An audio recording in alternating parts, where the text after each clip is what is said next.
అందరికి నమస్తే. సర్పంచ్ అభ్యర్థుల్లో టెన్షన్, అభ్యర్థులకి ఏం టెన్షన్ ఇప్పుడే అంటే చాలా సందిగ్ధత పరిస్థితి. పోటీ చేయాలా చేయకూడదా, పోటీ చేయాలని ఉంది. రిజర్వేషన్స్ ఫైనల్ అయిపోయినాయి. లాస్ట్ టైం బీసీ రిజర్వేషన్ అని చెప్పి మీ ఊర్లో బీసీ వచ్చేసిందని చెప్తే చాలామంది డబ్బులు ఖర్చు పెట్టిన వాళ్ళు వాళ్ళదొక పరిశాన్. వాళ్ళైతే ఇంకా ఒక్కొక్కరు 10 లక్షలు 20 లక్షలు, కొందరు టిఫిన్ బాక్సులు వంచిర్రు, అప్పుడు కొందరు క్వార్టర్ బాటిల్ వంచిర్రు, కొందరు ఇంకేదో వంచిర్రు. అవన్నీ అయిపోయినాయి. వాళ్ళు రంది.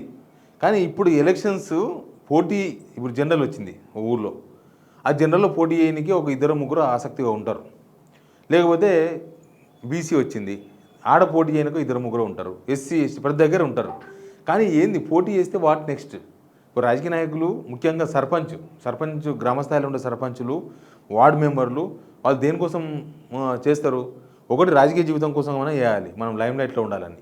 లేకపోతే ఏదైనా కొంచెం లాభం వస్తుంది అనేటనే చేయాలి. ఇప్పుడున్న రాష్ట్రం ఉన్న పరిస్థితుల్లో, గవర్నమెంటు నడుపుతున్న సిచ్యువేషన్లో క్రైసిస్ అనాలి దీన్ని. ఈ క్రైసిస్ సిచ్యువేషన్లో అసలు వాళ్ళంతా డైలమాలో పడ్డారు. ఏమన్నా కలిస్తే అదే మాట్లాడుకుంటున్నారు. ఏమి పోటీ చేస్తే గెలుస్తామో సస్తామో కానీ ఈ ఖర్చులు ఎట్టే కొట్టుకోవాలి. ఎందుకంటే సర్పంచ్ ఎలక్షన్ ఆషామాషి కాదు, దానికి మస్తు ఖర్చు. ఇప్పుడు అదేం తగ్గలే. కానీ వాళ్ళకి ఎక్కడి నుంచి రావాలి పైసలు? పోయినసారి సర్పంచులు పోటీ చేసిన వాళ్ళే అప్పులపాలయ్యి కొంతమంది ఆత్మహత్యలు చేసుకున్నారు. కొందరేమో ఇప్పటికీ వాళ్ళు అప్పులపాలయ్యి ఉన్నారు. చిన్న పానాలు 20 లక్షలు అప్పు అయితే ఇంట్రెస్ట్ 40-50 లక్షలు అవుతుంది. ఎడికెళ్ళి తీరుస్తారు? భూమి అమ్ముకొని కట్టాలన్నా? చాలా ఇష్యూస్ ఉన్నాయి. అసలు సర్పంచ్ అభ్యర్థులను డైలమాలకు నెడుతున్న విషయం ఏందో మాట్లాడదాం. అంతకన్నా ముందు ఈ వీడియో ప్రతి ఊరికి సంబంధించింది, ప్రతి ఒక్కరికి సంబంధించింది. వార్డు మెంబర్ నుంచి సర్పంచ్ దాకా వాళ్ళలో ఉన్న బాధ ఏంది, వాళ్ళలో ఉన్న చర్చ ఏంది, మీ ఊర్లో ఉన్న చర్చ ఏందో నేను చెప్పే ప్రయత్నం చేస్తా. అందుకే వీడియో షేర్ చేయండి, సబ్స్క్రైబ్ చేసుకోవడం మర్చిపోవద్దు. ఇది మన ఛానల్. మీరందరూ గట్టిగా ఉంటేనే నేను గట్టిగా ఉంటా. మనం గట్టిగా ఉంటేనే.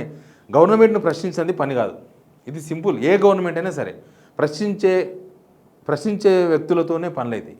పనులు కావడం అంటే కనీసం అది ఏందిరా నాయన, మీరు రైతు భరోసా అయ్యారని అడగనికి కావాలి కదా. మీరైతే సబ్స్క్రైబ్ చేయని వాళ్ళు పక్కా సబ్స్క్రైబ్ చేయండి. మనం క్వశ్చన్ చేస్తూనే ఉందాం.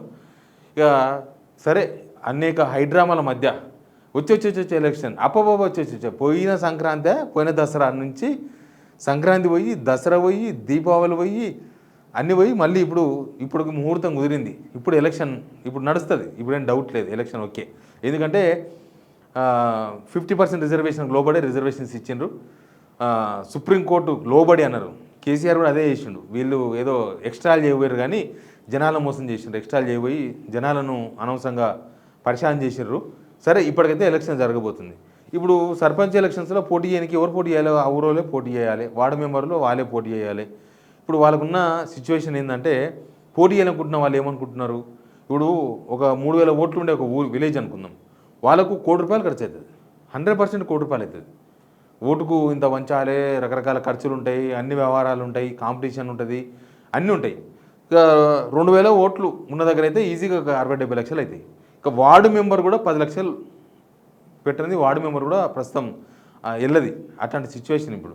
సరే, డబ్బులున్నోళ్ళు, కొద్దిగా బాగా జాస్తిగా డబ్బులున్నోళ్ళు సరే ఏముంది పట్టు ₹1,00,00,000 పెట్టినకి ఎకరం పొలం అమ్ముదామనో, లేకపోతే ఎకరం కుదబెడదామనో, లోన్ తీసుకుందామనో పెడుతుండొచ్చు కాక.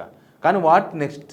ఏం జరగాలి? ఏం చెయ్యాలి? వాళ్ళు సర్పంచులు గెలుస్తారు, వార్డు మెంబర్లు గెలుస్తారు, ఎవరో నిలబడతారు, ఏ అప్పో చేసి ఖర్చు పెడతారు, గెలుస్తారు. ఆయనకి ఏం చేయాలి? ఎమ్మెల్యేలే ఏం చేయలేని పరిస్థితి. ఎమ్మెల్యేలే చేతులు ఎత్తేసారు. రాష్ట్రంలో ఎక్కడైనా ఏ ఎమ్మెల్యేనైనా సరే రోడ్లకో, లేకపోతే వంతెనలకో, లేకపోతే కాలువలకో, మోరీలకో ఎక్కడన్నా శంకుస్థాపనలు చేస్తున్నారా? శంకుస్థాపనలు ఎందుకు చేస్తలేరు వాళ్ళు? పైసలు లేవు. కనీసం శాంక్షన్ కూడా లేదు.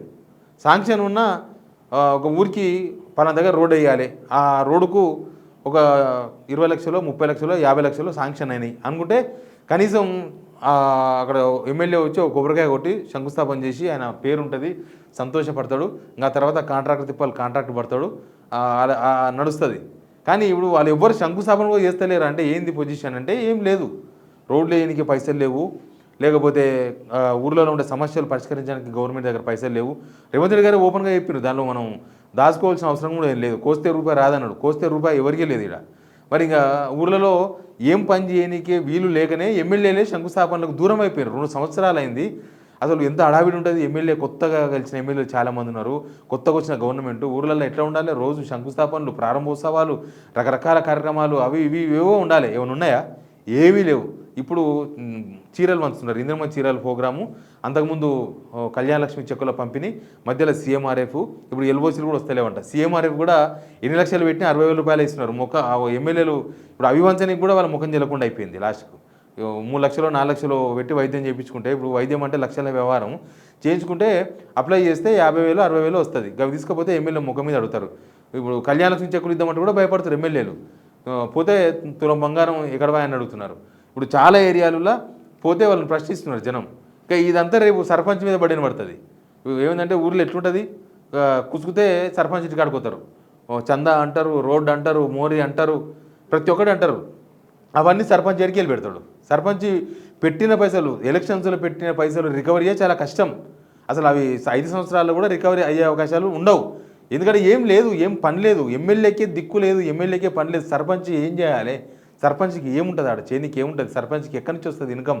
ఆ పెట్టిన ఖర్చు కూడా మళ్ళీ రాబట్టడం కష్టం. అట్లాంటి సిచ్యువేషన్ ప్రస్తుతం తెలంగాణలో ఉంది. గవర్నమెంట్ ఏం చేయలేదు. ఇప్పుడు ఎమ్మెల్యేలు, మా మామనార్ ఎమ్మెల్యే ఎన్ఎస్ శ్రీనివాసరెడ్డి ఏం చేసిండు, మాకు పెళ్లిలోకి సావులకు పోవడం తప్ప వేరే ఏం పని లేదు, 2 లక్షల రూపాయలు కూడా మా దగ్గర లేవని చెప్పేసిండు. మరి ఎమ్మెల్యేకే దిక్కులేని పైసలు సర్పంచ్కి ఎడికేలు వస్తాయి, వార్డు మెంబర్కి ఎడికేలు వస్తాయి. ఎవరిస్తారు? ఎవరికి ఇచ్చేది లేదు. ఇంకంతే. అది గెలుస్తారు. వీళ్ళు ఏంటంటే సర్పంచుల మీద గవర్నమెంట్ మీద బడెన్ పడకుండా, ఏమనంటే ఊళ్ళో సర్పంచ్ ఉంటే సర్పంచ్ దగ్గరకు పోతారు, సర్పంచ్ని కలుస్తారు, ఆయన ఏదో చెప్పుకుంటాడు, తనుకుంటాడు, గుద్దుకుంటాడు, తిట్టుకుంటారు, అక్కడనే అయిపోతుంది, మా దగ్గరకు రాకుండా ఉంటారు అని బహుశా ప్రభుత్వం ప్లాన్ చేసిందేమో. లేకపోతే ఆయన ఎవరు, మన ఎల్లారెడ్డి ఎమ్మెల్యే వరల్డ్ బ్యాంకే లేఖ రాసిండు, మాకు 200 కోట్లు ఇవ్వండి, 100 కోట్లు ఇవ్వండి, మా వానలు వచ్చినాయి, రోడ్లు బాగాలేవు, మా రైతులకు డబ్బులు ఇవ్వాలి, గవర్నమెంట్ ఏం చేస్తట్లేదు మీరని. అది ఎకశకలు అనమాట. అంటే గవర్నమెంట్ ఏమి ఇస్తలేదు, కనీసం ఇయ్యదు తెలుసు, కానీ ఎకశకలు. ఎమ్మెల్యేలకే దిక్కు లేదని మనకి సిచ్యువేషన్ చూస్తే అర్థమవుతుంది. ఇప్పుడు అంతెందుకు, గ్రామాల్లో ఉన్న వాళ్ళకి అందరికీ తెలుసు కదా, ఊర్లో ఈ గ్రామాల్లో క్లీన్ చేసే కార్మికులు ఉంటారు కదా, వాళ్ళకే జీతాలు లేవు, ట్రాక్టర్కు డీజిల్కి పైసలు లేవు, ఈఎంఐలకు పైసలు లేవు. ఇక ఇంకేడికెళ్ళి తీసుకొస్తారు? అరే ఎవరు చచ్చిపోతే తీసుకుపోయే పార్థివ దేహాన్ని తీసుకుపోయే వెహికల్స్కు పైసలు లేవు, దేనికి లేవు పైసలు. జీరో. తెలంగాణ జీరో. ఇప్పుడు పోటీ చేయాలనే ఆసక్తి చాలామందికి ఉంది, కానీ అందరికీ ఇదే క్వశ్చన్, పోటీ చేస్తాం, కింద మీద పడి గెలుస్తాం పైసలు ఖర్చు పెట్టి, తర్వాత ఏంది, వాట్ నెక్స్ట్, ఏంది మన భవిష్యత్తు? వీళ్ళందరూ వచ్చి మన ముందర కూర్చుంటారు. ఊళ్ళో ఏముంటుంది, సర్పంచ్ దెంగపోతాడా? ఎమ్మెల్యే అంటే తప్పించుకుంటాడు, ఉంటే కాన్స్టిట్యూన్సీ ఉంటాడు, లేకపోతే హైదరాబాద్ పోతాడు, లేకపోతే ఢిల్లీ పోతాడు, హైదరాబాద్లో ఉంటాడు, ఇవ్వని తెలియదు. ఇంకంతే. ఎమ్మెల్యే తప్పించుకోగలడు, సర్పంచ్ ఎన్ని రోజులు ఊళ్ళో ఉండకుండా పారిపోతాడు. అరే వానలు వరదలు వస్తే కూడా గవర్నమెంట్ ఏం చేయలేని సిచ్యువేషన్. ఇప్పుడు మన కామారెడ్డి పోయిన రేవంత్ రెడ్డి గారు, కామారెడ్డిలో ఇప్పటి వరకు కూడా కనీసం అక్కడ ఇల్లు మునిగిపోయిన వాళ్ళకో, లేకపోతే పంట కొట్టుకుపోయిన రైతులకో రూపాయి కూడా ఇవ్వలేదు.